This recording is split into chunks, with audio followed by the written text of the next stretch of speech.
নমস্কার, আমি মাম্পি আর আপনাদের স্বাগত জানাই মামস কিচেনে। আজকে আমি যেই রেসিপিটি বানাবো সেটি বাঙালিদের খুব ভালোবাসার একটি রেসিপি আর খুব জনপ্রিয় একটি রেসিপি, সেটি হলো আলু পোস্ত। এটি একটি খুব সহজ রেসিপি এবং খুব তরজলদি তৈরি হয়ে যায়। তো চলুন শুরু করি আজকের রেসিপি। শুরু করার আগে আমার রেসিপিটি যদি ভালো লেগে থাকে একটি লাইক করে দেবেন আর আমার চ্যানেলটিকে সাবস্ক্রাইব করে দেবেন। তো চলুন শুরু করি। সবার প্রথমে গ্যাস অন করে গ্যাসের উপর কড়াই বসিয়ে আমি 2 চামচ মতন এখানে তেল নিয়ে নিয়েছি। তেলটি ভালো করে গরম হয়ে গেলে এতে 1/2 চামচ মতন 5 ফোড়ন আর 2টো শুকনো লঙ্কা নিয়ে নিয়েছি। ফোড়নটিকে আমাদের ভালো করে ভেজে নিতে হবে, একদম লাল করে, তাতে করে ফ্লেভারটি খুব ভালো আসে। দেখুন এখানে আমি লাল করে ভেজে নিয়েছি। ভেজে নেওয়ার পর টুকরো করে রাখা আলুগুলো আমি এর মধ্যে দিয়ে দেবো।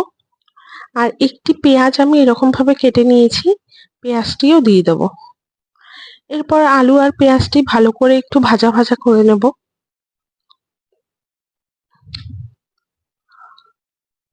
এই সময় পরিমাণ মতন এখানে আমি লবণ অ্যাড করব। দেখুন এখানে আমি লবণ অ্যাড করে নিয়েছি পরিমাণ মতন। এরপর কিছুক্ষণ ভাজা করার পরে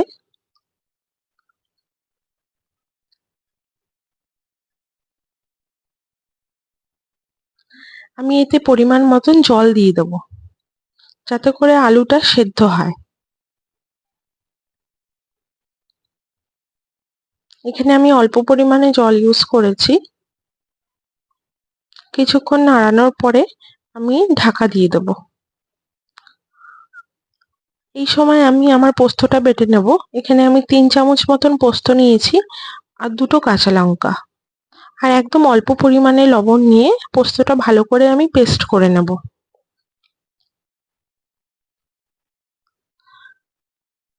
ঢাকনা সরিয়ে 5 মিনিট পর আমি দেখে নেব আমার আলুগুলো সেদ্ধ হয়েছে কিনা। আমি খুন্তির সাহায্যে এরকম ভাবে দেখে নেব। দেখুন আমার আলুগুলো খুব ভালো মতন সেদ্ধ হয়ে গেছে। এরপর এতে আমি পোস্ত বাটাটা দিয়ে দেবো। বাটি ধোয়া জলটাও আমি ব্যবহার করব। পোস্ত বাটা দেওয়ার পরে বেশি সময় লাগে না।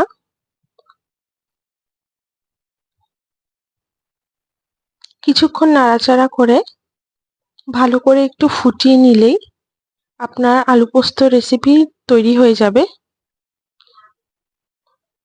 এই সময় আমি এতে পরিমাণ মতন অল্প করে চিনি দিয়ে নিলাম। চিনিটা পুরোপুরি অপশনাল, যদি আপনারা না চান নাও দিতে পারেন। আর আমি এতে কোনো হলুদের ব্যবহার করিনি, আপনারা চাইলে অল্প হলুদেও ব্যবহার করতে পারেন। দেখুন আমার আলু পোস্ত তৈরি হয়ে গেছে। আমি গ্যাসের ফ্লেমটা বন্ধ করে এর মধ্যে 2 চামচ মতন কাঁচা সর্ষের তেল দিয়ে দেবো, যাতে করে সর্ষের তেলের যে ঝাঁঝটা আর গন্ধটা আলু পোস্তর মধ্যে ভালো মতন চলে আসে, টেস্টটা খুব ভালো হয়। আমি 5 মিনিট ঢেকে রাখবো। ঢেকে রাখলেই আমার আলু পোস্ত রেসিপি তৈরি হয়ে গেছে। এরকম ভাবে আমি সার্ভ করে নেব। এই রেসিপিটি খুব জনপ্রিয় একটি রেসিপি বাঙালিদের মধ্যে, খুব ভালোবাসার রেসিপি আর খুব তরজলদি তৈরি হয়ে যায়। এরকম ভাবে তৈরি করে দেখবেন, খুব ভালো লাগবে। আর আমার এই রেসিপিটি যদি ভালো লেগে থাকে আমার চ্যানেলটিকে একটি সাবস্ক্রাইব করে দেবেন আর আমার ভিডিওটিকে লাইক করে দেবেন। Thank you.